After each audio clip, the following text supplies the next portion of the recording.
Want to watch YouTube without saving your search or watch history? In this video, I'll show you how to turn YouTube Incognito Mode on and off in just a few seconds.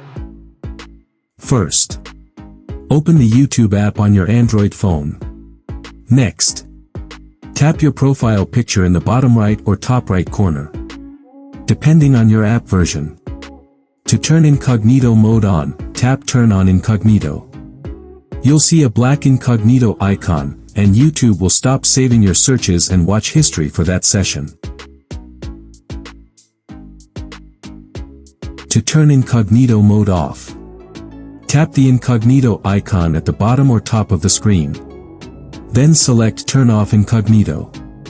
Your normal YouTube account will be restored. That's it. If this video helped you, don't forget to like, subscribe, and share for more quick tech tips.